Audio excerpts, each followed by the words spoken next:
मेरा नाम अहमद अली नकवी है और I be teaching political science. Political science के हम क्लासेस लेंगे। थोड़ा इंट्रोडक्टरी, पहले 20-25 मिनट इंट्रोडक्टरी पे जाते हैं ज़रा।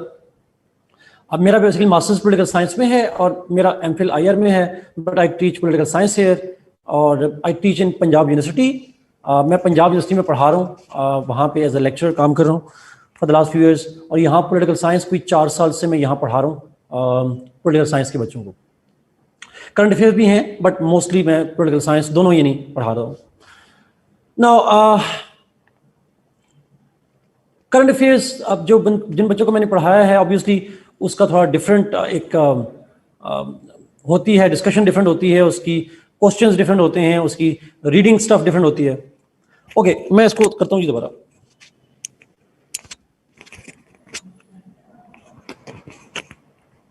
अब बताइएगा साजिद, अब आवाज का मसला कुछ क्लियर हुआ?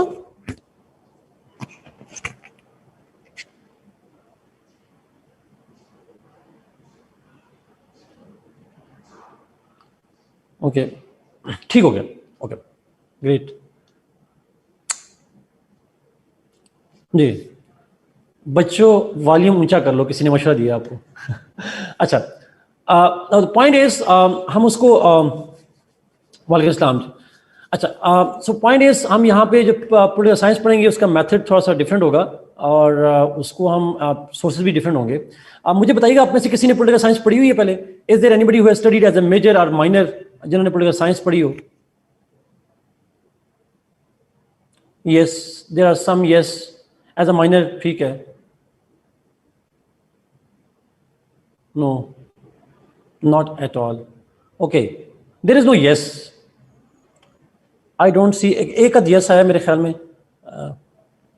First lecture on political science ever. Okay, god, I hope it's not the last one. Okay, कोई भी नहीं है आई गेस। एक है, जिशान ने पढ़ी है, सीरो जिशान है। आईआर एहसान हक ने पढ़ी है। जजेब आपने भी आईआर ही तकरीबन पढ़ी है। DSS is IR. Let's see जी, एज अ माइनर पढ़ा है। दरिया नजफ ने भी पढ़ा है, सबा ने पढ़ा है, जजेब। ओके, 99 बच्चे। Yes, 2 courses in undergrad, that's good. Okay, अब लेट्स स्टार्ट जी। अच्छा, पॉलिटिकल साइंस का सिलेबस देखा है? Those who have not seen it, please अगर आप कमेंट कर दें। Those who have not seen the political science syllabus, मुझे आइडिया हो जाए कि बच्चों ने देखा नहीं देखा।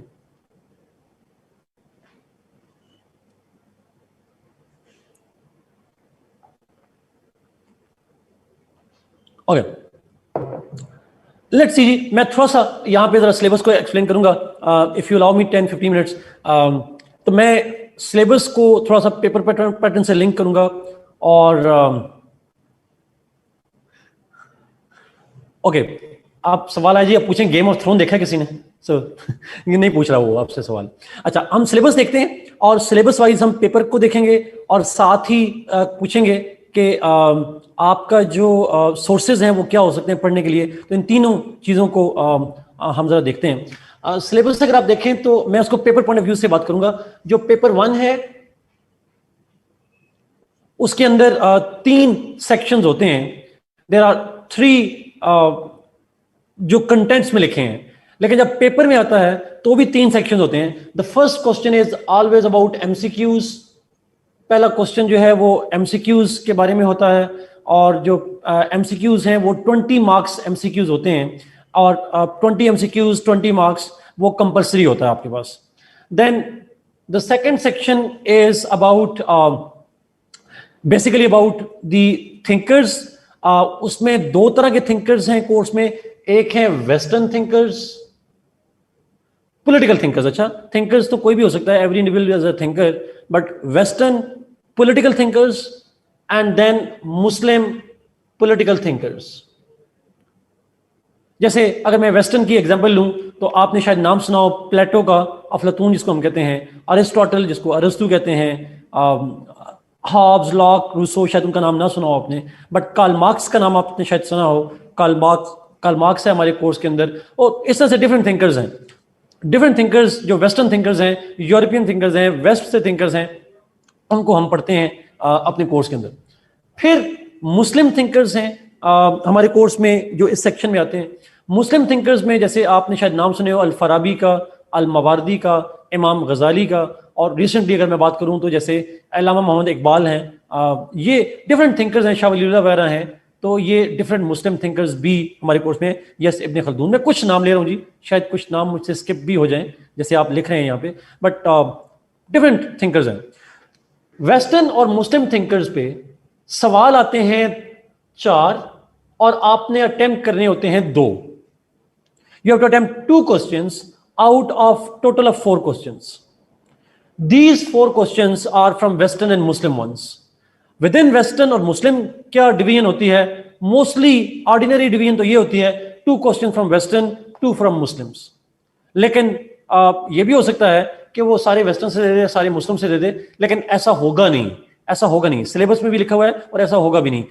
हाँ, वेस्टर्न थिंकर्स पे फोकस ज्यादा करें बिकॉज उस पर क्वेश्चन ज्यादा आते हैं। पिछले 2 साल से मुस्लिम थिंकर्स पे कोई सवाल नहीं आया, देयर वाज नो क्वेश्चन, तो वो उस पर बाद में आएंगे। Muslim thinkers are important but more important are western thinkers. आपके एग्जाम पर्सपेक्टिव से बता रहा हूँ, आप थ्योरी उनकी पसंद कर सकते हैं if you like it, but exam point of view से वेस्टर्न थिंकर्स और मुस्लिम थिंकर्स पे मिलाकर 4 सवाल और उनमें से 2 करने होते हैं। अच्छा, मैं फिर रिपीट करूं, उनमें western thinkers are more important, Muslim thinkers are less important. जाहिर मैं सवाल बिल्कुल ये सिलेबस एक्सप्लेन कर दूं, फिर आखिर में आपको दूंगा 5 मिनट, आप सवाल पूछिएगा उस पर।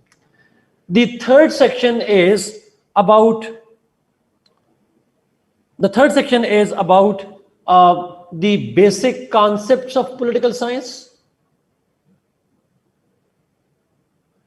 When I say basic concepts of political science, तो उन बेसिक कॉन्सेप्ट के अंदर आ जाती हैं चीजें जैसे द कॉन्सेप्ट ऑफ स्टेट है, laws, liberty, parliamentary systems, presidential systems, sovereignty, federations, unitary, fascism, political parties, et cetera et cetera. ये सारे लफ्ज आपने यकीनन कहीं ना कहीं सुने होंगे। इन तमाम जो कॉन्सेप्ट्स हैं इनको हम बेसिक कॉन्सेप्ट कहते हैं पॉलिटिकल साइंस में, और इन बेसिक कॉन्सेप्ट जो हैं इनके ऊपर जो है वो सवाल आते हैं 3 और आपने करने होंगे 2।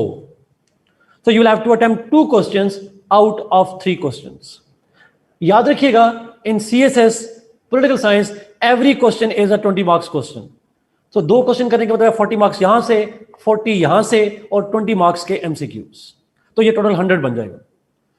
बेसिक कॉन्सेप्ट वाला मैं फिर रिपीट कर रहा हूं जी, these are basic things, basic terminologies, basic concepts, जो कि बेसिक थ्योरी कह लें आप इसको पॉलिटिकल साइंस के अंदर, जिसमें state, government, laws, judiciary, executive, federation, human rights लिखा हुआ है हरी ने, डिफरेंट काइंड ऑफ कॉन्सेप्ट्स जो हैं वो होते हैं हमारे पास, और उन डिफरेंट कॉन्सेप्ट्स के ऊपर 3 सवाल आते हैं और उनमें से 2 करने होते हैं। कंटेंट्स आप देख सकते हैं, बट उनमें से मैंने कुछ की आपको बता दिए टर्म्स। 3 में से 2, यहां पे चॉइस कम होती है, पहले इस वेस्टर्न और थिंकर वाले सेक्शन में चॉइस ज्यादा होती है, उसमें से 4 में से आप 2 करने होते हैं। यहां ज्यादा चॉइस है, यहां पे चॉइस कम होती है। फिर पेपर 2 में जब जाते हैं आप, उसके अंदर अगेन पहला क्वेश्चन इज अबाउट MCQs। अच्छा, आपको ये तो पता है ना, आपको ये तो आइडिया है ना कि जो पेपर 2 पेपर होते हैं पॉलिटिकल साइंस में, एक मैं भी थोड़ी देर बाद रिपीट करूंगा दोबारा उसको, आप आगे से नोट कर लें, आगे से ये देखिए 200 नंबर होते हैं। अच्छा, ये ध्यान में रखिएगा, ये बात में ना कहिएगा कि सर ने नहीं बताया था, 200 नंबर के हैं, just for great. Okay, so 200 number का पेपर होता है जी, तो 100 नंबर 1 और 100 नंबर 1, 200 का। फाइन, नाउ 20 मार्क्स MCQs के, और उसमें से MCQs उसी कंटेंट में से आएंगे। सेकंड सेक्शन इज, उसमें सेक्शन बना होता है, और इस सेकंड सेक्शन के अंदर आपको, अगर आप if you will find out, तो आपको नजर आएगा वहां पे होते हैं कोर्स में जो लिखा हुआ है वो है डेवलप्ड पॉलिटिकल सिस्टम्स। वो स्टेट्स जो डेवलप्ड स्टेट्स हैं उनके पॉलिटिकल सिस्टम्स, 4 पॉलिटिकल सिस्टम्स हैं हमारे कोर्स में, UK, US, France and Germany. UK, US, France, Germany, इनमें 4 कॉन्स्टिट्यूशंस हैं, और इनमें से सवाल करने होते हैं आपने। सवाल आते हैं इनके ऊपर 2, और आपने करना होता है 1। There are 2 questions and you will have to attempt 1। उसमें डेवलप्ड स्टेट के कॉन्स्टिट्यूशंस हैं, पॉलिटिकल सिस्टम्स हैं, मैं फिर रिपीट कर रहा हूं, UK, US, France and Germany, और साथ एक और सेक्शन होता है ग्लोबल गवर्नेंस का, जिसमें शॉर्ट सा सेक्शन है। ये शॉर्ट सा सेक्शन है, और शॉर्ट सा इस सेंस में कि इसके अंदर इंटरनेशनल ऑर्गेनाइजेशन जो होती हैं कि उनका इंटरनेशनल गवर्नेंस का जो रोल होता है वो इन पे सवाल हार्डली कोई 2-3 साल बाद एक आध सवाल दे देता है या एक नोट आ जाता है। Mostly questions are taken from the political systems, UK, US, France and Germany. स्पोक में खटक ने लिखा है जी, ये सेक्शन कॉन्स्टिट्यूशन लॉ पेपर का भी है। Yes, I am not precisely sure कि शायद जर्मनी है वहां पे कि नहीं है, बट यूके, यूएस और फ्रांस हैं उसके अंदर, और कंटेंट सेम होंगे, लेकिन उस पे क्वेश्चन की स्ट्रक्चरिंग डिफरेंट होती है वहां पे, और उस पे आंसर थोड़ा डिफरेंट होता है। होंगे यही सिस्टम्स, बट उन पे सवाल डिफरेंट होंगे और उनका आंसर भी डिफरेंट होगा। ये बस ध्यान में रखिएगा। तो इन दोनों पे मिलाकर 2 सवाल आएंगे, और उनमें से आप एक आप एक जो है वो अटेम्प्ट करेंगे। Aisha, my answer to that question is just because of this, should we opt constitutional law? I don't think so, ji, because I don't think so कि सिर्फ इस बुनियाद पे आप करें। आप उसको सब्जेक्ट को देख के करेंगे, आपने वो अटेम्प्ट कर पाएंगे कि नहीं कर पाएंगे, वो ज्यादा बेहतर ऑप्शन होगा। बजाय आप लिखेंगे पॉलिटिकल साइंस पढ़ रहा है, कंटेंट ओवरलैप करेगा बट आंसर नहीं करेगा ओवरलैप। थोड़ी उसमें डेप्थ ज्यादा है, मैं अगर इस तरह से कहूँ, उसमें थोड़ी डेप्थ ज्यादा है। थोड़ी डेप्थ ज्यादा होने से मतलब यह है कि थोड़ा और डिटेल में जाना पड़ता है माइनर में। यहां पे हम थोड़ी सती तौर पर डिटेल में जाते हैं। नहीं आरिफ अभी मैं इस पे नहीं आया, अभी आ रहा जी। 20 मार्क्स से एमसीक्यू होते हैं, आगे चलते हैं जी। Qurratulain, you have to find it for yourself, but मुझे कंस्टिट्यूशन लॉ का ज्यादा आइडिया नहीं है, उसमें अप्स एंड डाउन बड़े आते हैं। क्रिमिनोलॉजी में नंबर अच्छे आ जाते हैं, लेकिन कंस्टिट्यूशन लॉ से कंपेयर करना मेरे लिए मुश्किल हो जाएगा उसको। Now the third section is a detailed section, वो डिटेल्ड का सेक्शन है। नाउ इस सेक्शन में डेवलपिंग स्टेट्स के कॉन्स्टिट्यूशंस हैं,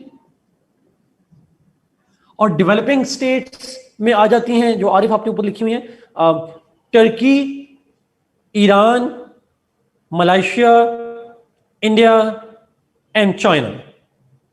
डेवलपिंग स्टेट्स के कॉन्स्टिट्यूशन में फिर रिपीट कर रहा हूं, Turkey, Iran, Malaysia, India and China. ये 5 मुल्क हैं जिनके पॉलिटिकल सिस्टम्स हमारे कोर्स के अंदर है। प्लस अब इस सेक्शन में देखते जाइएगा और कौन कौन से, प्लस पाकिस्तान अफेयर्स है इसमें। अब पाकिस्तान अफेयर्स से क्या मतलब है? There are three kind of topics related to Pakistan affairs. जी Usman, developed in terms of political systems obviously. China, जी चाइना डेवलपिंग स्टेट्स में आता है। ये हमने लॉजिक नहीं पूछनी कि उन्होंने क्यों डाला सिलेबस में, हमने वो क्या कहते हैं, do in Rome as the Romans do, उन्होंने डाल दिया, हमने मान लिया। पाकिस्तान अफेयर्स, पाकिस्तान अफेयर्स के अंदर 3 तरह के टॉपिक्स हैं। 1, the role of the 3 personalities in Pakistan formation. Pakistan की फॉर्मेशन के अंदर 3 पर्सनैलिटीज का क्या रोल रहा, और वो बड़ी हिस्टोरिकल है, हम बचपन से पढ़ते हैं, पता नहीं पहली क्लास से शुरू करते हैं और अभी तक पढ़ रहे होते हैं। Allama Iqbal, sir Syed and Jinnah. Allama Iqbal, sir Syed, Jinnah, इन तीनों पर्सनैलिटीज का पाकिस्तान के अंदर मुस्लिम की कंट्रीब्यूशन में क्या रोल है वो आपने पढ़ना है। और रोल वही होगा जो 5वीं क्लास में पढ़ा था, जो फिर दोबारा 10वीं में पढ़ा, फिर दोबारा एफएससी में पढ़ा, अब दोबारा वही पढ़ेंगे, सेम रोल होगा, कोई चेंज नहीं हो जाता सारा। सो 21st सेंचुरी में आके जिन्ना साहब का कोई नया रोल नहीं आ गया, वही रोल होगा। सो वो आप जो शुरू से पढ़ते आ रहे हैं वही पढ़ेंगे। 3 पर्सनैलिटीज का रोल इन पाकिस्तान। तो मैं इसको कहता हूं प्री पार्टीशन का जो पोर्शन है, लेकिन सारा प्री पार्टीशन नहीं, सिर्फ 3 लोग, सिर्फ 3 लोग। यस, पाकिस्तान अफेयर्स वाला आंसर, जो पाकिस्तान स्टडी वाला आंसर है, वही यहां पे लिखना है, कोई इसमें चेंज नहीं करनी। सेकंड इज पाकिस्तान के बनने के बाद जितने कॉन्स्टिट्यूशंस हैं और उन कॉन्स्टिट्यूशन की पाकिस्तान की हिस्ट्री। फॉर एग्जांपल, हम उसको कहते हैं कॉन्स्टिट्यूशनल डेवलपमेंट ऑफ पाकिस्तान। हमारे कितने कॉन्स्टिट्यूशन हैं पाकिस्तान की हिस्ट्री में? जल्दी से कोई मुझे बता दे, how many constitution we have? वैसे तो 4 रहे हैं जी, एक इंटरम कॉन्स्टिट्यूशन भी था 1972 वाला, लेकिन मेनली 3 कॉन्स्टिट्यूशन है, मेन 3 कॉन्स्टिट्यूशन है। यस, नहीं 35 को नहीं कहते, 35 कॉन्स्टिट्यूशन नहीं था, इट वाज एन एक्ट। हमारे पास 1956, 62, 73 ये 3 कॉन्स्टिट्यूशन है, और 72 वाला जो है वो उसको हम इंटरम कॉन्स्टिट्यूशन कहते हैं। But anyway 3 constitution 56, 62, 73, in 3 constitutions के ऊपर सवाल आते हैं, इनका अक्सर कंपैरिजन आ जाता है, या इनकी इस्लामिक प्रोविजंस का कंपैरिजन आ जाता है, या इन कॉन्स्टिट्यूशंस के ऊपर नहीं 35 का एक्ट नहीं हमारे कोर्स में। हमारे कॉन्स्टिट्यूशन पाकिस्तान बनने के बाद का कॉन्स्टिट्यूशन, ये 35 एक्ट पाकिस्तान से पहले बना था, पाकिस्तान बनने के बाद में 56, 62, 73 बस उनका कंपैरिजन, उनकी इस्लामिक प्रोविजंस का कंपैरिजन, उन कॉन्स्टिट्यूशन के बनाने में जो प्रॉब्लम्स थी वो, the problems in the constitution making, और की अमेंडमेंट्स इन इट। और की अमेंडमेंट्स में सारी नहीं, 18th अमेंडमेंट के ऊपर आप पढ़ेंगे। केसेस नहीं है हमारे कोर्स में, मानूर केसेस नहीं है हमारे पास। मैं फिर रिपीट करूं जी, तीनों कॉन्स्टिट्यूशंस प्लस कॉन्स्टिट्यूशन मेक, उनका कंपैरिजन वगैरह, plus constitution making process and challenges, plus 18th amendment, recent amendments, but obviously 18th amendment is the most important one, बाकी अमेंडमेंट्स आप नहीं करते। तो ये कॉन्स्टिट्यूशन से रिलेटेड हमारे कोर्स में है। एंड लास्टली पाकिस्तान से लेकर, नो यस मुस्तफा, ये पूछा जा सकता है, यस एग्जैक्टली, मैंने कहा कॉन्स्टिट्यूशन मेकिंग चैलेंजेस में वो ये भी आ जाएगा ना कि क्यों डिले हुआ, बिकॉज चैलेंजेस की बात हो रही है।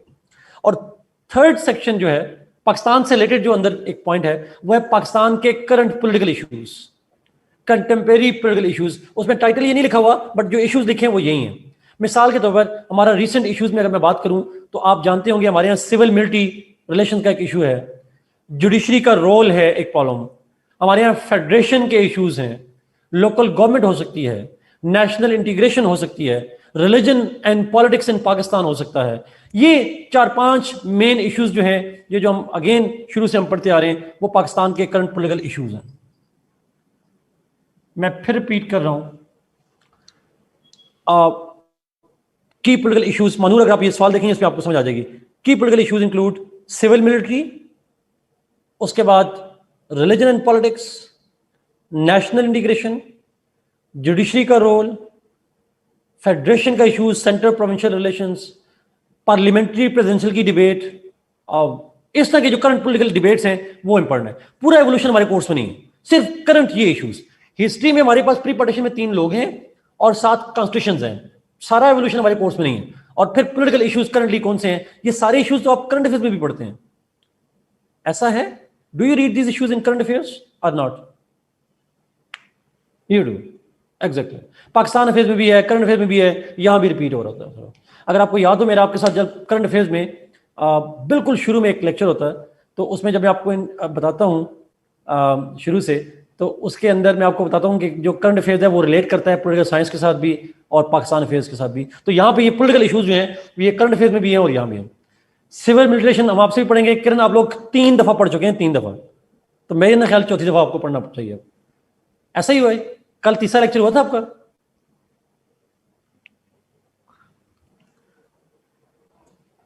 चलिए 2 दफा हो गया, 2 दफा काफी नहीं है। नहीं मैंने नहीं पढ़ा ना, आप लोगों ने पढ़ा होगा। आखिर में देखेंगे, वी विल, हम उसको पढ़ेंगे थोड़ा सा, वो हम इंशाल्लाह पढ़ेंगे। अमीर हमजा आप वीकेंड से नहीं थे?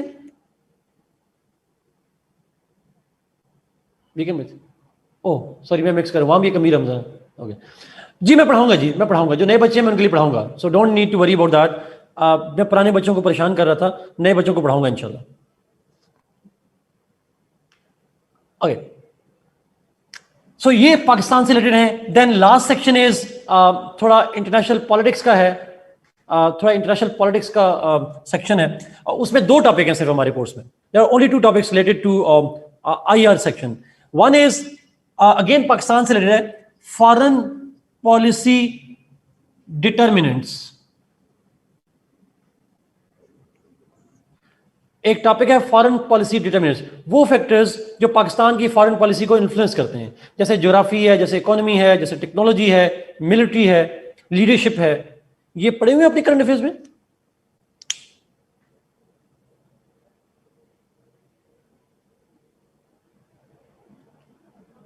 नहीं पढ़े, मैं पढ़ाऊंगा, वैसे ही मैं पढ़ाता हूँ यहाँ पे, तो हम इसको डिस्कस करेंगे। लेकिन एक फैक्टर होता है, ज्योग्राफी फैक्टर होता है, इकोनॉमी फैक्टर होता है, how they influence foreign policy, ये हम देखेंगे। साथ ही एडिशनली एक और टॉपिक है, और वो है कोल्ड वॉर। वैसे वो जियो स्ट्रेटेजिक में सिर्फ ज्योग्राफी एज फैक्टर आ जाता है इधर, तो हम उसको जरा ज्योग्राफी के अलावा और पॉइंट भी लिखेंगे उसके अंदर, इकोनॉमी की बात करेंगे, बाकियों की बात करेंगे। कोल्ड वॉर, जी मैं पिक्चर सेंड कर दूंगा बोर्ड की इंशाल्लाह। सो कोल्ड वॉर जो है ये भी हमने डिस्कस करना है। एक ब्रीफ सी एक टॉपिक होता है इसके अंदर, कोल्ड वॉर की हिस्ट्री, जो वर्ल्ड वॉर 2 के बाद से ऑनवर्ड्स है।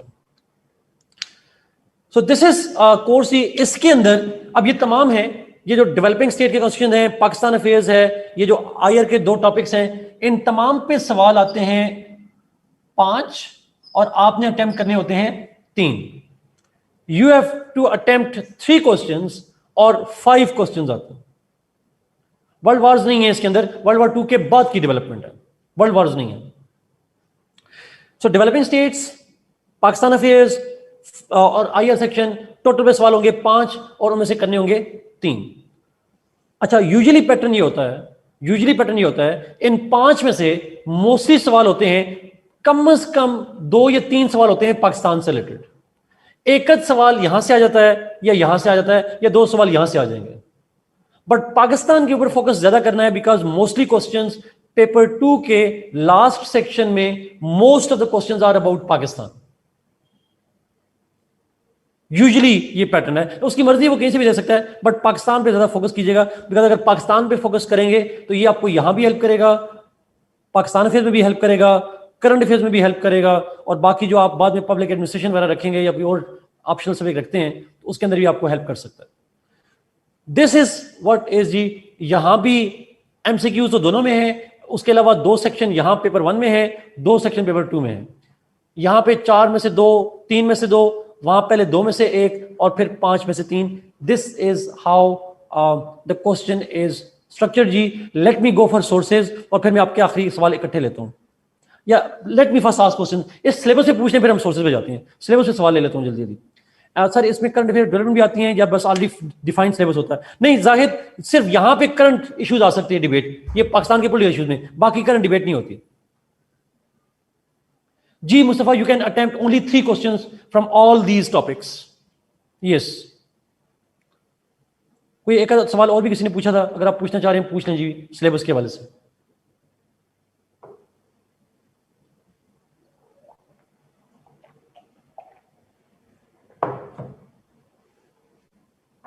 जी हमारा पैटर्न ये होगा, हम इसी तरतीब से चलेंगे, पहले वेस्टर्न थिंकर पे, फिर मुस्लिम पे, फिर बेसिक कॉन्सेप्ट पे, फिर इस तरतीब से चलेंगे। How to prepare MCQs websites, there are lots of websites that provide, और पास पेपर उसमें बड़े हेल्पफुल होते हैं राबिया जी। पासिंग मार्क्स दोनों को मिला के होते हैं, कंबाइन होते हैं, 200 नंबर जब भी होगा तो पासिंग इकट्ठे होंगे।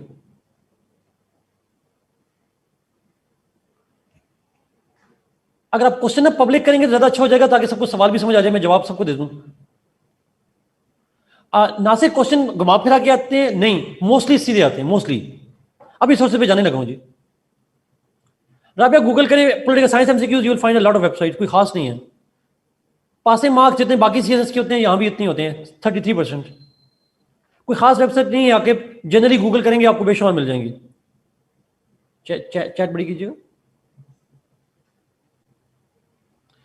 सर। कॉन्स्टिट्यूशनल डिबेट में Indian constitutional changes specially about article 370 आ सकते हैं, अगर आएंगे तो किस तरह से? सायरा बिल्कुल आ सकते हैं, लेकिन उस पर सवाल मेरा नहीं ख्याल कि यहां आएगा, कॉन्स्टिट्यूशन लॉ में आ सकता है, अगर वहां इंडिया कोर्स में है, यहां पे उसके चांसेस कम है। लेकिन जब हम पढ़ेंगे, अभी सारे टॉपिक में नहीं बता सकता उनमें किस तरह का सवाल आएगा, ये जब हम टॉपिक्स पढ़ना शुरू करेंगे उस वक्त मैं बताऊंगा कि तो क्वेश्चन कंस्ट्रक्शन अभी बात करना फजूल है उसके ऊपर, जब हम टॉपिक पढ़ेंगे फिर क्वेश्चन कंस्ट्रक्शन पे जाएंगे, किस एंगल में सवाल आ सकता है।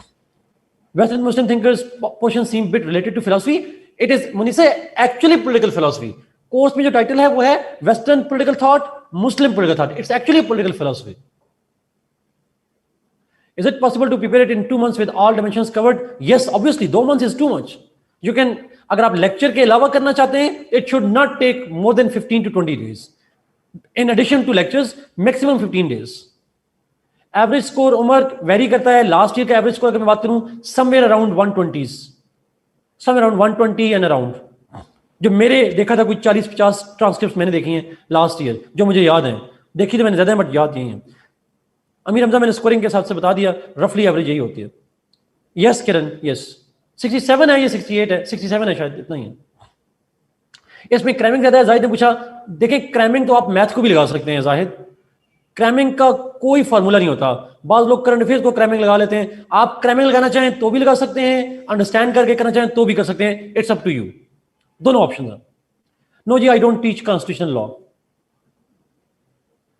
Is the syllabus same with PMS? Usman, thank you for asking a good question. जो पीएमएस के बच्चे हैं जी, पूरे पाकिस्तान से आप लोग होंगे, मोस्टली पंजाब से तो नहीं होंगे, बट पीएमएस का सिलेबस इसका 70% सिलेबस है. यानी पीएमएस में सिलेबस कम है, इसमें सिलेबस ज्यादा है, और उसका एग्जाम पैटर्न में ये सेक्शंस नहीं होते. सिर्फ ये डिफरेंस है. बट अगर आप सीएसएस का कर लेंगे, पीएमएस विल बी 95%, 96% कवर हो जाएगा. 4-5 टॉपिक हैं जो डिफरेंट है, बाकी सारा वही है. Your friend at 135. अच्छा ठीक है, मैंने एवरेज 120 में बता दिया ताकि आपको ये ना लगे कि, क्योंकि मैंने 120 से कम, 100 से कम मैंने कोई नहीं देखा, और हाईएस्ट मैंने देखे 155, 150 नहीं, 155 नहीं, 165 देखे. It's primarily Rida conceptual, but आप अगर क्रैमिंग करना चाहें तो कोर्स इतना बड़ा है, क्रैमिंग होगी नहीं. मेरा नहीं ख्याल कि क्रैमिंग हो पाएगी. Will you finish it in October? साथ मुझे तो आप कहेंगे 2 हफ्ते में मैं 3 दिन क्लास लेके खत्म कर दूंगा. इट्स एक्चुअली आपकी, चूंकि बाकी ऑप्शनल कोर्सेज यहाँ बच्चों के चल रहे होते हैं, सो प्रोबेबली अक्टूबर में तो फिनिश नहीं होगा. It will go on in November के मिड तक जाएगा, महीना लगेगा हमें. यहाँ 24-25 लेक्चर्स होंगे मुस्तफा यहाँ पे. आरिफ मैंने एक्सप्लेन कर दिया, 24-25 लेक्चर्स. जोजीना इंशाल्लाह. अब्दुलरमान, ये आप लेक्चर लेंगे फिर आपको आइडिया हो जाएगा इज इट बोरिंग और नॉट. बोरिंग और ब्रॉड है कि नहीं. अ लॉट ऑफ टाइम आपको स्मार्ट स्टडी की जरूरत पड़ती है तो ब्रॉड, कोई शक नहीं है, टॉपिक बड़े हैं, but you have to have a smart study. Yes Usman, I love teaching, obvious सी बात है. पॉलिटिकल साइंस के क्वेश्चन मोस्टली एनालिटिकल आते हैं, लेकिन पेट को एनालिटिकल कम होते हैं, मोस्टली डिस्क्रिप्टिव होते हैं. लेट्स मूव जी, आप आगे सवाल सोर्सेज पे आने लगे हैं. एवरेज स्कोरिंग मैंने बता दिया, शायद इट्स रफली अराउंड 120 के अंदर आते हैं.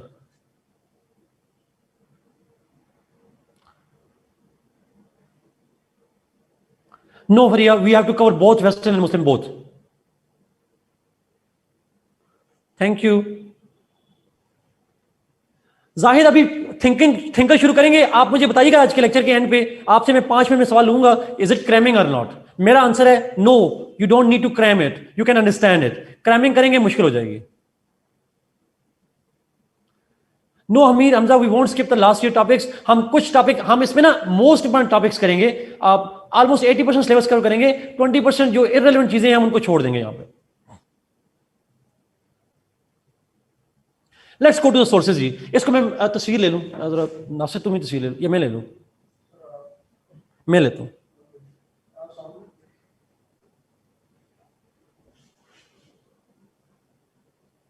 ओके, ले ली मैंने तस्वीर.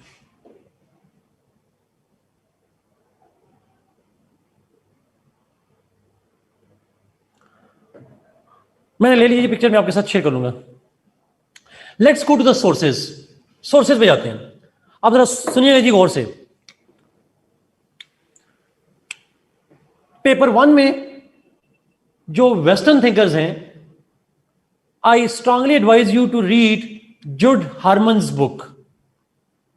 जुड हार्मन राइटर का नाम है, और उनकी बुक का नाम है वेस्टर्न पॉलिटिकल, नहीं, modern political thought from Plato to present. Western philosophy के लिए the best book is Jude Harmon, and the title of the book is modern political thought from Plato to present. कोई बंदा यहां पे type कर दे जी, board पे लिखने, बस जगह नहीं है, वरना मैं लिख देता. Modern political thought from Plato to present. Sajid अभी उसके ऊपर आ रहा हूं. वेस्टर्न थॉट के लिए थैंक यू साद। और ये राइटर का नाम है जुड हरमन जी, साद ने नीचे लिख दिया नाम। Thank you Ayesha. Muslim thinkers के लिए I will give you reading myself. आपको रीडिंग मुस्लिम थिंकर के लिए मैं खुद दूंगा, so you will have to wait for that. On basic concepts you will have to study Mazharul Haq's book. इस section के लिए मजरुल हक की बुक है और उसका टाइटल है political science theory and practice. Political science theory and practice, it is about basic concepts. Constitutions के लिए जब आप डेवलप्ड कॉन्स्टिट्यूशन हो या डेवलपिंग के हो, तमाम कॉन्स्टिट्यूशन के लिए जो रिलेटिवली बेटर किताब है दैट इज S.L. केले। S.L. केले, ये नाम मैं लिख देता हूं। और मॉडर्न कॉन्स्टिट्यूशन मेरे ख्याल में बुक का नाम है मॉडर्न कॉन्स्टिट्यूशन, आप वो पढ़ सकते हैं जी। मैं वैसे उस पर आ रहा हूं, अभी आ रहा हूं। S.L. केले की बुक है मॉडर्न कॉन्स्टिट्यूशंस, वो रिलेटिवली बेटर है। वर्ल्ड कॉन्स्टिट्यूशंस है, वर्ल्ड कॉन्स्टिट्यूशन है जी। थैंक यू आरिफ, आपने करेक्ट किया। तो आप उसको वहां से कर लीजिएगा प्लीज। सारे कॉन्स्टिट्यूशन बट मोस्टली कवर कर लेगा। ऑन पाकिस्तान अफेयर्स, पाकिस्तान से रिलेटेड जो चीजें हैं आप उसको कवर कर सकते हैं फ्रॉम हामिद खान बुक, या अगर आप ऑलरेडी पाकिस्तान अफेयर्स कहीं से तैयार कर रहे हैं तो आप वहां से भी कर सकते हैं। बट अगर आप मुझसे पूछेंगे तो हामिद खान की बुक है constitutional and political history of Pakistan. Fahim, मैंने यही लिखा आपके हामिद खान की बुक में, ये वाला पाकिस्तान वाला पार्ट होगा, ये वाला, वो कॉन्स्टिट्यूशन नहीं होंगे उसके पास। सो हामिद खान की बुक का नाम लिख लिया जिन्होंने, constitutional and political history of Pakistan, और उसके राइटर हैं हामिद खान। इसका 3rd एडिशन रेलेवेंट है। हामिद खान की बुक का 3rd एडिशन इज रेलेवेंट, बाकी जो है वो रेलेवेंट नहीं है आपसे। मैं एक दफा नाम रिपीट करूं जी, आपके कुछ सवाल आ रहे हैं, उनका जवाब मैं भी दूंगा सारों का। बट वेस्टर्न थॉट के लिए मैंने कहा था जुड हार्मन का, आयशा ने लिख दिया वहां पे। बेसिक कॉन्सेप्ट के लिए मजरुल हक का बुक थ्योरी एंड प्रैक्टिस लिख दिया आयशा ने वहां पे। कॉन्स्टिट्यूशंस के लिए S.L. केले मैंने लिख दिया, वर्ल्ड कॉन्स्टिट्यूशंस। पाकिस्तान अफेयर्स के लिए Hamid Khan constitutional and political history 3rd edition. ये सारी किताबें I can provide you in soft, I will provide you in soft. ये जो किताबें मैंने आपको बताई हैं ये सारी आपको मैं सॉफ्ट में दूंगा। अगर आप हार्ड में लेना चाहते हैं तो आप ले सकते हैं। हाँ, केले की बुक नहीं है मेरे पास, केले की बुक मेरे पास सॉफ्ट में नहीं है, बाकी सारी किताबें हैं मेरे पास सॉफ्ट में। आई can provide you in soft, आप परचेज भी कर सकते हैं। केले जाइए मानू, मेरे ख्याल में वो भी होगी मेरे पास, मैं देख लूंगा। वैसे मैं देख लूंगा, अगर वो मेरे ख्याल में मेरे पास है, लेकिन मैं कंफर्म नहीं हूं उसके ऊपर, बाकी तो कंफर्म है जी। अच्छा, अब आते हैं 2 पॉइंट्स बड़े इंपॉर्टेंट हैं। ये अब 2 पॉइंट्स सुनिएगा प्लीज, मैं अभी इसके ऊपर आ रहा हूं जी प्लीज। अब ऐसा अगर आपके पास है तो दैट विल बी ग्रेट जी रिदा, इट विल बी। अच्छा, अब सुनिएगा प्लीज। एक तो जो ये किताब पढ़ेंगे सारी, these books have not been written for CSS, वो CSS के लिए नहीं लिखी गई। These books are generally written, वो जनरली लिखी गई हैं। ये फॉर एग्जाम्पल आप इसकी बुक पढ़ेंगे, जुड हार्मन की बुक पढ़ेंगे, तो तमाम बुक आपके कोर्स में नहीं है। There are only selected thinkers, और हर थिंकर के अंदर सेलेक्टेड टॉपिक्स होते हैं। मैं फिर रिपीट करूं, हर बुक के अंदर सारे टॉपिक्स आपसे कोर्स में नहीं है, और हर थिंकर का जो टॉपिक्स लिखे हुए हैं वो आपके कोर्स में नहीं है। You have to be very selective in that. कहां सिलेक्टिव होना है, अब इसी लेक्चर को फॉलो करेंगे तो आपको आइडिया हो जाएगा। मजरुल हक की बुक है 60 to 70% बुक आपके लिए कोर्स में रेलेवेंट नहीं है। Only 20 to 30% book is relevant to your course. Again, कौन से पार्ट रेलेवेंट है सिलेबस में देख लीजिएगा और उसको क्लास में देख लीजिएगा। Same for S.L. केले। S.L. केले की बुक इज टू लेंथी, और वो आपके लिए अगेन 60 to 70% डिटेल रेलेवेंट नहीं है, 30 to 40% रेलेवेंट हो जाएगी। हामिद खान की बुक 90% रेलेवेंट नहीं है, ओनली 10% पार्ट इज रेलेवेंट। कुछ चैप्टर्स हैं, 5-6 चैप्टर्स हैं जो आपके लिए रेलेवेंट हो जाएंगे। ठीक है, ये बेसिकली आप ज़हन में रख लीजिएगा इस हवाले से। अब आते हैं मैं अपनी बुक के हवाले से जो मैंने कंपाइल की हुई है। अच्छा सुनिएगा प्लीज, मेरी जो किताब है I have actually compiled it. ऊपर लिखा हुआ है, लफ्ज बड़ा बड़ा लिखा हुआ है, बाद में बच्चे फिर कहते हैं आपने बताया नहीं था। It's a compiled book. Compile का मतलब ये होता है I have not written it in my own ideas, I have actually gathered the data from different sources and compiled them together. ठीक है, बट ऐसा नहीं है कि उनको मैंने पढ़ा नहीं है। I have read it, I have read it, I have gathered it from different sources और कंपाइल। बट अगर आप ये कहें कि एग्जैक्टली मेरे अल्फाज होंगे और मेरा लेक्चर में जो अल्फाज है वहां पे नहीं मिलेंगे, तो मुझे कुछ ना कहिएगा, because lecture is my self और वो बेसिकली मैंने कंपाइल किया है और उसके अंदर सारा कोर्स मौजूद है, all of the course is there. लेकिन उसमें अब सुन लीजिएगा, उस बुक के अंदर जो मेरी किताब है उसका नाम है understanding political science, world times वालों ने पब्लिश किया है। Myself and my wife Iqra has compiled it. हम दोनों ने मिलकर कंपाइल किया है, मैंने और इकरा जलाल लिखा होगा, शी इज माई वाइफ, तो हम दोनों ने कंपाइल किया हुआ है। She is a PhD in political science, मेरा MPhil है, तो she is senior, but obviously हम दोनों ने मिलकर उसको कंपाइल किया। नाउ ये जो दोनों ये किताब है मेरे वाली जो मैंने कंपाइल की है, इस बुक के अंदर सारे कोर्स मौजूद है, but you don't need to study, you don't need to study all of it. उसके अंदर एक टॉपिक की जितनी डिटेल चाहिए वो काफी है, लेकिन सारे टॉपिक्स करने हैं जरूरी नहीं है जी। वर्ल्ड टाइम ने पब्लिश किया जी, उसका नाम है अंडरस्टैंडिंग पॉलिटिकल साइंस। जी आसान में उनसे लेक्चर लेता हूं, लेकिन पॉलिटिकल साइंस के नहीं। Okay, so the point is yes, तो वो पॉइंट ये बेसिकली कि वो सारी बुक, क्योंकि सारी बुक सारा कोर्स है ना, आई हैव टू राइट, ताकि अगर कोई सारा पढ़ना चाहे तो पढ़ ले। लेकिन आपने अगर इस साल एग्जाम देना है, you don't have the time, ना जरूरत है, इसमें स्मार्ट स्टडी की जरूरत है। वो कौन से टॉपिक हैं ऑब्वियसली हम यहाँ पे डिस्कस करते जाएंगे, आपको आइडिया होता जाएगा। तो जब यहाँ लेक्चर लेंगे you will get to know कि उसमें से कौन से टॉपिक रेलेवेंट है जी। अगर आपको समझ आ रही है, अब तो सुनिएगा प्लीज, अगर आपको समझ आ रही है lecture plus my book, you don't need anything else if you understand it। but अगर आपको अंडरस्टैंडिंग नहीं हो रही उससे, फिर दूसरी बुक ले लें। लेकिन एक बात जरा गौर से सुन ले प्लीज, एक बात जरा गौर सुनिएगा प्लीज, प्लीज गौर सुनिएगा, जरा गौर सुनिएगा प्लीज। पॉलिटिकल साइंस में एक टॉपिक को मल्टीपल सोर्सेज से पढ़ेंगे तो आपका नुकसान होगा। वेस्टर्न थिंकर्स हैं तो आप कहेंगे मैंने 2 या 3 किताबों से पढ़ के करना है, that will be a bad thing for you.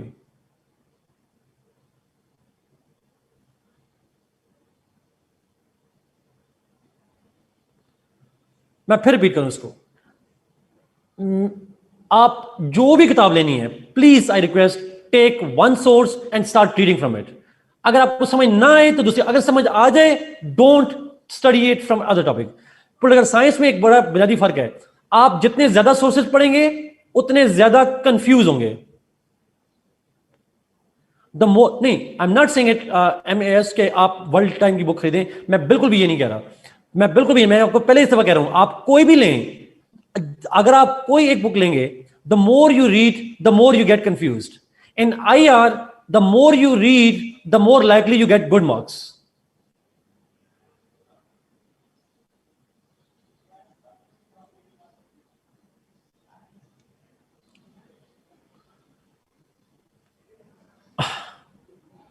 मेरी बुक साफ में नहीं है, एक बात, यस प्रेफरेबली, हाँ एक टॉपिक पढ़ रहे हैं, मिसाल के तौर पर आप एक टॉपिक पढ़ रहे हैं, अच्छा आप जरा सुन लें, आखिरी जो मैं चलें बता दूं आपको, मेरी बुक सारे सिलेबस को कवर करती है। अब मैं अपनी बुक में और इन बुक्स में डिफरेंस बता देता हूं, चॉइस आपने करनी है, मैं डिफरेंस बता देता हूं। देखिए मेरी जब बुक कंपाइल करने का बेसिक पर्पस ये था कि 2 बेसिक चीजें थी, 2 बेसिक पॉइंट थे। एक पॉइंट तो ये था कि ये जो किताबें हैं ये बड़ी जनरल किताबें हैं। मैंने जैसे कहा कि इसमें 80% 70% कोर्स आपसे रेलेवेंट नहीं होता, स्टूडेंट डोंट नो कि कौन सी चीज रेलेवेंट है कौन सी नहीं है। So I have compiled it and I have added only those topics and those details that are relevant for exam.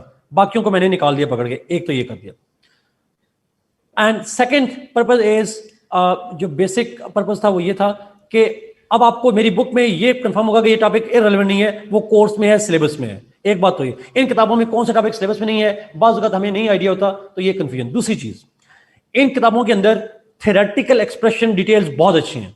खासकर मैं जुड हार्मन की बात करूं तो जुड हार्मन की बुक में थ्योरेटिकल डिबेट बहुत ही आला है, बट उसमें स्ट्रक्चरिंग आपको शायद समझ ना आए। उसमें कौन सी चीज पहले लिखनी है, कौन सी चीज बाद में लिखनी है, हेडिंग कहां बनानी है, कौन सा पॉइंट किससे रिलेट करता है। He has written a generally good analytical book, लेकिन पेपर में आपने एज इट इज जैसे उसने लिखा है वैसे नहीं लिखना। पेपर की स्ट्रक्चरिंग कैसे करनी है, you can take the idea from my book. अगर आपको पेपर अटेम्प्टिंग टेक्निक्स पता है कि कौन सी चीज कहां लिखनी है, कौन सी चीज पहले लिखनी है, हेडिंग कहां देनी है, वो फिर अगर आप कर सकते हैं, फिर आप बेशक जुड हार्मन ले लें, that will be okay for you. Ji I did कैले की पार्ट में से डिफरेंट और सोर्सेस से, ओरिजिनल कॉन्स्टिट्यूशन से कंपाइल करके मैंने शॉर्ट कर दिया है।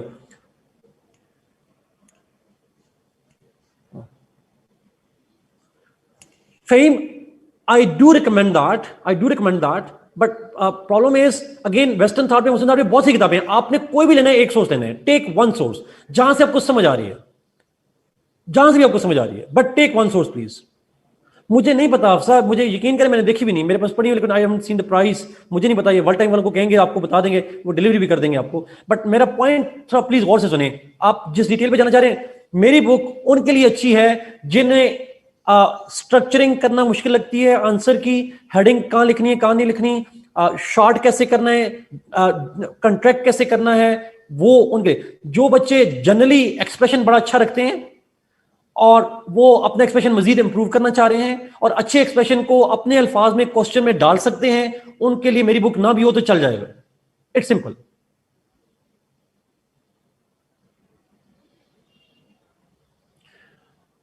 माई बुक, लेक्चर्स, लेकिन अगर मेरे बुक और लेक्चर से आपको समझ भी आ जाए, मेरी बुक ले लें और लेक्चर ले लें और उसमें से अगर आपको समझ भी आ जाए, तो आप मैक्सिमम कितने मार्क्स ले सकते हैं, मेरे ख्याल में डिपेंड करता है फिर आप उसमें से समझ के कितना अच्छा लिख पाते हैं।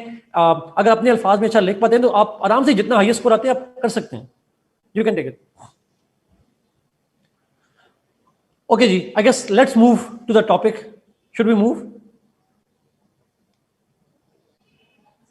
ओके, अच्छा, अब लेक्चर का पैटर्न ये होगा जी, जरा सुनिएगा। लेक्चर्स का पैटर्न ये होगा कि because there are 108 students right now, तो आई एक्सपेक्ट कि 110 तक शायद हो जाएं।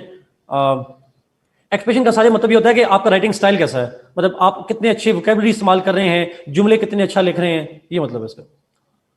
पैराग्राफ कितने अच्छे बना रहे हैं, इस तरह की चीज़ें।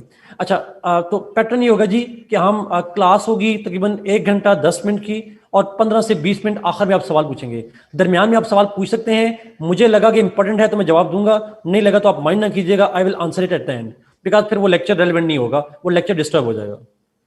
So you can always ask questions, but अगर मुझे लगा क्वेश्चन रेलिवेंट नहीं है तो आपने उसको सीरियस नहीं लेना। आपने देखना चाहिए सर ने जवाब नहीं दिया इसका मतलब ये इंपॉर्टेंट नहीं होगा, सर बाद में इस पर डील कर लेंगे। लेकिन अगर मुझे लगा बड़ा इंपॉर्टेंट है तो मैं उसका जवाब दे दूंगा और हम आगे चलेंगे। तो कंसेक्टिवली 1 आवर 10 मिनट्स के करीब हम लेक्चर लेंगे, आखिरी 15 से 20 मिनट क्वेश्चन आंसर के लिए होगा। Is it fine? जी अमीर हमजा, इसलिए मैं ये कह रहा हूं, अगर मुझे लगा तो मैं उसका आंसर दूंगा, आप जरूर पूछिएगा। बट अगर आपको मुझे लगा कि बड़ा इंपॉर्टेंट सवाल है, हो सकता है मुझसे भी गलती हो सकती है ना, आपने सवाल पूछा, हो सकता है मैंने एंगल छोड़ दिया हो, आपके सवाल से मुझे याद आ जाएगा हाँ भाई मैंने ये भूल गया था, लेट मी से इट। लेकिन अगर आप नहीं होंगे तो फिर मैं आखिर में जाके जवाब दूंगा। ओके, नहीं अभी तो हमने 1:30 पे खत्म करना है, अगले 30 मिनट्स में खत्म करना है। सो आज तो ये रूल अप्लाई नहीं होगा, नेक्स्ट क्लास से अप्लाई होगा। आज मैं कोशिश करूंगा आखिरी 5-10 मिनट आपके लिए छोड़ दूं, 5-10 मिनट आपके लिए रखूंगा, वो उसमें छोटा सवाल हो जाएगा।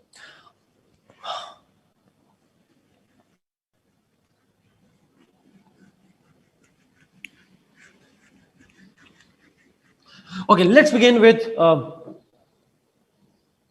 जी साजिद मिल जाएगी, मैं आज वो भी मेल कर दूंगा आप लोगों को। Let's start with western thinkers जी। हम थिंकर से शुरू करेंगे और सबसे पहले शुरू करेंगे वेस्टर्न से, and we will start from Plato. Now यहां पे एक इंपॉर्टेंट पॉइंट सुनिएगा, जब आप इस सेक्शन में जाते हैं, थिंकर्स के सेक्शन में जाते हैं, तो ये सबसे इंपॉर्टेंट पॉइंट होगा, जरा गौर से सुनिएगा। वेस्टर्न थिंकर्स हो या मुस्लिम थिंकर्स हो, इसमें सवाल आते हैं 4 और आपको अटेम्प्ट करने हैं 2। लास्ट 2 साल से 19 और 20 में उसने थिंकर के ऊपर 1 या 2 सवाल देता है, बाकी 2 सवाल वो मुस्लिम से उठाने के बजाय वो पेपर 1 के सेक्शन 2 में से उठा लेता है, आखिरी सेक्शन में से उठा लेता है, बेसिक कॉन्सेप्ट में से। वो बेशक अगले सेक्शन में से उठा ले, कोर्स में तो है ना, वो फेडरेशन में पूछ लेगा, वो सॉवरेनिटी में पूछ लेगा, वो पूछ सकता है। लेकिन आप परेशान न होइएगा, हम बहरहाल हम थिंकर ही पढ़ेंगे इस सेक्शन में, और थिंकर पे सवाल देगा, 1 हो 2 हो या 4 हो। हिस्टोरिकली 4 ही आते रहे हैं, सिलेबस में अभी तक यही लिखा हुआ है कि उसमें 4 सवाल होंगे, लिखा हुआ है 50% मार्क्स होंगे यहां से। लेकिन अगर वो ना दे, if he does not give all questions on thinkers, don't need to be confused, वो सिलेबस के दूसरे पार्ट से उठाकर पहले डाल देगा। ये बात समझ आ रही है? Are you getting this point? 19-20 में ये थोड़ा प्रॉब्लम आया था, बट वैसे यूजली प्रॉब्लम नहीं होता ये वाला। ओके, नाउ थिंकर्स का क्वेश्चन अटेम्प्ट करने के लिए ऑब्वियसली हम डिस्कशन तो अभी शुरू करेंगे, but few things that if you add in your answer, you are likely to increase your marks if you add following points. Ji Sajid, exactly.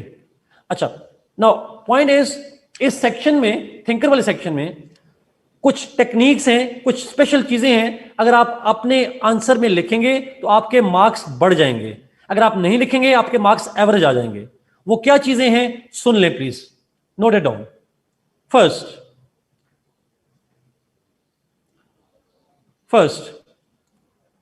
जब थिंकर पे सवाल आए, the very first thing that you need to understand is, जो सबसे important है, you will be asked to write the thinker's philosophy, so don't add your own philosophy. What you think about that issue, ये matter नहीं करता। वो thinker क्या कह रहा है, मार्क्स का आइडिया है तो मार्क्स क्या कह रहा है, प्लेटो का आइडिया है तो प्लेटो क्या कह रहे हैं। अगर आप अपनी फिलॉसफी मार देंगे कि नहीं उसने गलत कहा था, ये ठीक बात है, और एग्जामिनर ने ये ना पूछा कि आप क्या समझते हैं, तो आपका आंसर गलत हो जाएगा। सो थिंकर्स में focus should be on thinker's philosophy, a particular person's philosophy, and if examiner asks your view, only then you should add it. अगर एग्जामिनर ना पूछे, आपने अपना ओपिनियन नहीं देना। जो उसने कहा है वो लिखना है, जो उसने नहीं कहा उस पर आपने बात ही नहीं करनी। You don't need to talk on that. तो मैं एक जुमला बार बार कहूंगा आपको, आपने फिलोसोफर नहीं बनना। आप फिलोसोफर की फिलॉसफी लिखनी है, खुद फिलोसोफर नहीं बनना। ये असूल याद रख लीजिएगा, ये पहला पॉइंट है। सेकंड,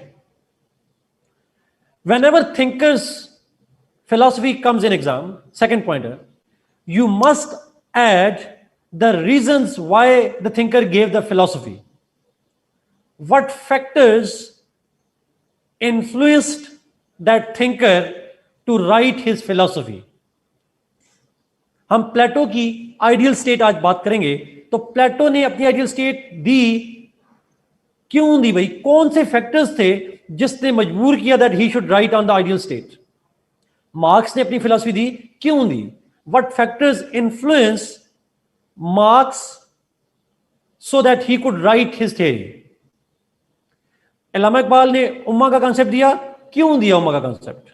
वो उम्मा का कॉन्सेप्ट है क्या, वो तो लिखेंगे, बट क्यों दिया कॉन्सेप्ट? तो हर थिंकर ने जो थ्योरी दी उसके पीछे रीजंस क्या थे, कॉन्टेक्स्ट क्या था, वो हम साथ लिखेंगे। एग्जामिनर पूछे या ना पूछे, थ्योरी से पहले कॉन्टेक्स्ट लिखेंगे। Third point, you can quote the thinker or any other thinker in your answer. आप प्लेटो पे लिख रहे हैं तो प्लेटो को कोट कर सकते हैं, अरिस्टोटल को कोट कर सकते हैं, मॉन्टेस्क को कोट कर सकते हैं, किसी थिंकर को कोट कर सकते हैं, लेकिन डोनाल्ड ट्रंप को नहीं कर सकते, जुड हार्मन को नहीं कर सकते, बंदारी को राइटर है उसको नहीं कर सकते, मुझे कोट नहीं कर सकते आप. You can't quote anybody, you can only quote a thinker. जिसकी फिलॉसफी है उसको तो कोट करना चाहिए, बट साथ किसी और को. But you must add at least 1 or 2 quotes in your answers. I repeat जी, थिंकर्स के आंसर में you must quote the thinkers, you must quote the thinkers.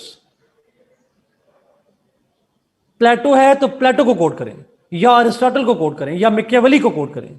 आप किसी थिंकर कोट करेंगे, आम किसी किताब को, आम किसी राइटर को नहीं कोट करना. प्रेफरेबली आपने कोट करना है उस थिंकर को जिसकी फिलॉसफी कोट करना है. 1 या 2 कोटेशन आपने ऐड करनी है उसके लिए. Last point,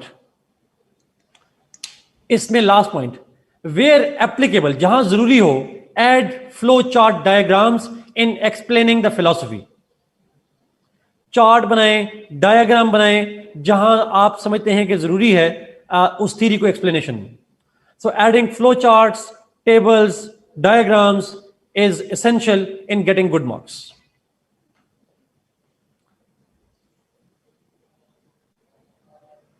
These are key things जी. ये आप अपने आंसर में लाजमी याद रखिएगा, ये पॉइंट्स बड़े इंपॉर्टेंट हैं. Let's start with the Plato.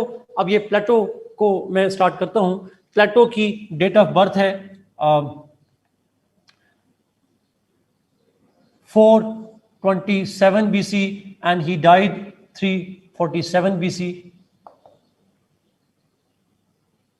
Yes, 427 से 347 BC. Yes, you can say it.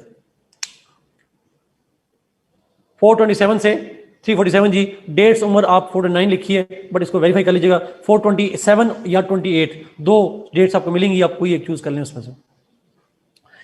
Now he was born in 427 BC, he died in 347 BC. अच्छा, जब हम लेक्चर स्टार्ट करेंगे तो हम पहले वेरी ब्रीफली 2 मिनट के अंदर अंदर we will start talking about the biography of that thinker. हम उस थिंकर की बायोग्राफी से स्टार्ट करेंगे. बायोग्राफी से मतलब है वो कहाँ पैदा हुआ, उसने किताबें कौन सी लिखी, तालीम कहाँ से हासिल की, जॉब क्या की, बेसिक बायोग्राफी लिखेंगे. बायोग्राफी में थोड़ा तेज बोलूंगा, और अगर आप बायोग्राफी मिस कर दें, विकीपीडिया जिंदाबाद, वो है आपके पास, आप देख सकते हैं. बट बायोग्राफी आप अपने आंसर के अंदर नहीं लिखेंगे. You will not need to write the biography in your answers. फिर रिपीट करो. फिर क्यों हम बायोग्राफी पढ़ते हैं? इसलिए बिकॉज के बायोग्राफी से आपको एमसीक्यूज आ जाते हैं. जी एग्जैक्टली करण, वो एमसीक्यूज के लिए इंपॉर्टेंट हो जाती है. तो वो आप जनरली देख सकते हैं. उसमें से 2-3 चीजें इंपॉर्टेंट होती हैं, वो मैं आपको बता दिया करूँ. So let's start with Plato's biography. Paper में नहीं लिखेंगे, मैं बार बार कह रहा हूं. कल ना गएगा, सर ने कहा था आपने लेक्चर इज समथिंग डिफरेंट, तो आपने पेपर में नहीं लिखनी प्लीज. ना इंट्रोडक्शन में, ना बैकग्राउंड में, किसी जगह नहीं लिखनी, कहीं भी नहीं बात करनी उसमें. Plato was born in Athens. He was born in Athens, जो आजकल ग्रीस में है.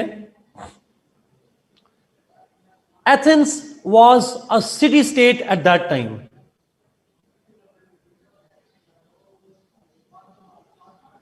Athens was a city state during his time. City state से मतलब है it was a complete country, it was a complete state, but it consisted of only one city. Fizza, no. Answer is no. City state means that a state, an entire country which consisted of one city. एक ही शहर था उस मुल्क के अंदर. And that was a complete independent state. तो उस जमाने में एथेंस, तो पूरे एरिया का नाम था ग्रीस, और उसके अंदर Athens was a complete city. क्या किसी और सिटी स्टेट का नाम आता है किसी को? Do you know any other city state? अगर आप मूवीज देखने के शौकीन है तो आपको पता होगा. Sparta, exactly, good. वेटिकन बाद में आया था, बट स्पार्टा जी एग्जैक्टली, ठीक है. नाउ रोमन्स भी बाद में आए थे. सो सिटी स्टेट एक और एग्जांपल आप दे देंगे उसकी स्पार्टा की, but he was born in Athens, Athens में पैदा हुआ. He got his early education at home. शुरू की एजुकेशन घर से ली. Later on, he became the student of Socrates. Later on, he became the student of Socrates. सुकरात का student बना, and he remained the student of Socrates until Socrates was executed. Socrates को बाद में execute कर दिया गया. तब तक जो प्लेटो था, he remained his student. After the execution of Socrates, Plato left Athens. वो एथेंस से बाहर चला गया. He visited different areas. Ultimately, he returned back to Athens.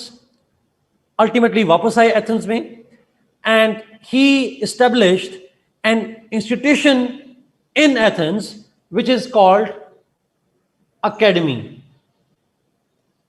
Academy was the institution that Plato established after the death of Socrates. ये उसका नाम था, सिर्फ academy. Plato spent all his life, all his remaining life, reading, writing, and teaching in academy. बाकी सारी उम्र वो academy में पढ़ाता रहा, लिखता रहा और साथ में पढ़ता रहा. So he started reading, writing and teaching in academy throughout his life. Plato wrote 3 books and they are very important ones. He wrote 3 books. Republic, Statesman, Laws. He wrote 3 books. Republic पहली किताब है, दूसरी है Statesman और तीसरी है Laws.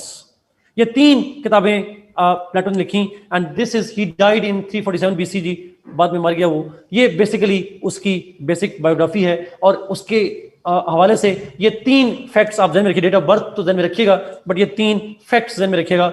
He was born in Athens, he was a student of Socrates, he established Academy, he wrote 3 books, Republic, Statesman, Laws. ये सबसे इंपॉर्टेंट इंफॉर्मेशन है जी. एमसीक्यूज अक्सर आ जाते हैं इसके ऊपर. लेट्स सी कि उस पर सवाल किस तरह से आता है. जजीना गूगल में लिखा होगा, मुझे एग्जैक्ट ईयर याद नहीं कब बनाई थी, वो लिखा होगा उसके अंदर.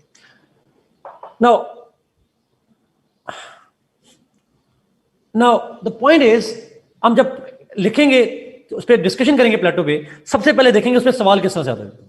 The question on Plato is most likely to be asked on his theory of ideal state. Most likely is the question on his ideal state, theory of ideal state, or most likely second chance ये है कि वो पूछ ले about his republic. Republic क्या है? What is republic? Anybody?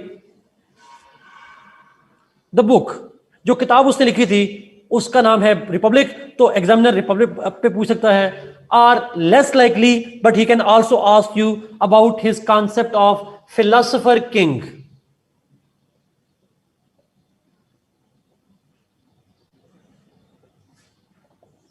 He can ask you about his philosopher king.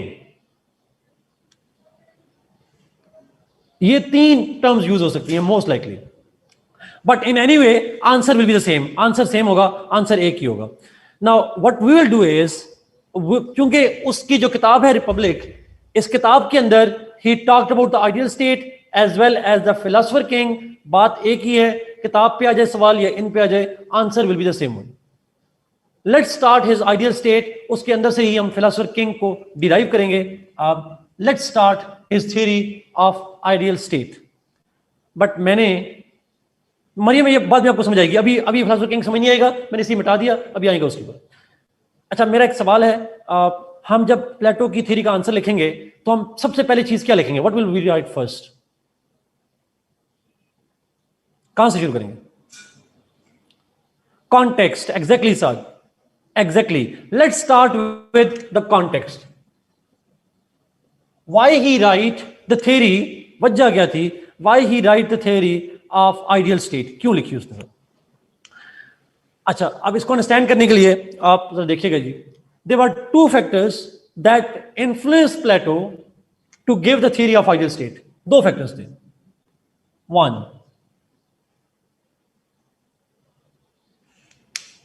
One was the issue of the fact that, देखें मेरा से सवाल है आपसे, एक छोटी सी बात जरा जवाब दीजिएगा प्लीज.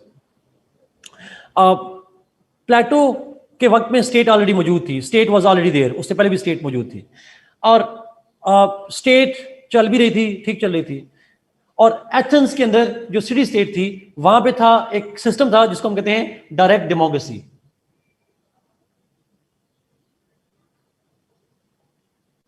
डायरेक्ट डेमोक्रेसी मींस वहां पे अवाम के नुमाइंदे नहीं होते थे, people use to rule directly. For example Athens जो सिटी है, उसमें कोई डिसीजन करना हो, कोई टैक्स करना हो, anything that they had to decide, they all would sit in one place. वो सारे एक जगह पे इकट्ठे होंगे and they would take decisions combinely, मिलकर डिसीजन करेंगे. कोई हुक्मरान नहीं है, कोई वजीर नहीं है, एवरीबॉडी इज द वजीर, एवरीबॉडी इज द पीपल, अवाम वही है, रूलर भी वही है, दे डिसाइड कलेक्टिवली. क्या हम मॉडर्न दौर में ऐसा ही करते हैं पाकिस्तान के अंदर या अमेरिका के अंदर या यूरोप के अंदर? We don't. आजकल हम क्या करते हैं, वी चूज रिप्रेजेंटेटिव्स, हमारे नुमाइंदे होते हैं और वो नुमाइंदे हमें गवर्न कर रहे होते हैं. But here people use to rule directly, इसको हम डायरेक्ट डेमोक्रेसी कहते हैं. और हम जिस दौर में रह रहे हैं, साथ में बिल्कुल ठीक है, उसको हम इनडायरेक्ट डेमोक्रेसी कहते हैं. सो एथेंस में थी डायरेक्ट डेमोक्रेसी. जब एथेंस में थी डायरेक्ट डेमोक्रेसी, तो उसको क्रिटिसाइज किया था प्लेटो के टीचर ने, जिसका नाम था Socrates. Socrates criticized the Athenian direct democracy. He called it a corrupt system, a bad system. As a result of which, Socrates was executed. Socrates को execute कर दिया गया. Why you are criticizing democracy? State ने उसे जहर का प्याला दिया और उसे मौत की सजा दे दी. उस वक्त डेथ पेनल्टी फांसी नहीं होती थी, जहर का प्याला होता था. Socrates died. But Plato became disillusioned. Plato became disrespectful to that direct democracy which could not tolerate and executed his teacher Socrates. He believed that this cannot be a good system which is unable to tolerate the teachers like Socrates. Therefore, he developed a hatred for the direct democracy. It's a bad system. It's a bad system that executes people who differ with it. Therefore, if it's a bad system, then what should be the ideal system? That is why he gave the theory of ideal state. So Plato gave ideal state theory in order to reject and criticize direct democracy, which was responsible for executing his teachers. In other words, if Athens would not have executed the Socrates, Plato would never have written his theory of ideal state. So he wrote in response to the cruelty done to his teacher. आसान देसी लफ्जों में उसके उस्ताद को execute किया गया और उसने उसके बदले में he started writing on ये बुरा सिस्टम है, मेरे टीचर को एग्जीक्यूट किया गया, and he started developing an alternative theory, and that's what we call the ideal state. ये होती है टीचर की respect, by the way. Second, important. The second reason, it was the defeat of Athens at the hands of Sparta in Peloponnesian War.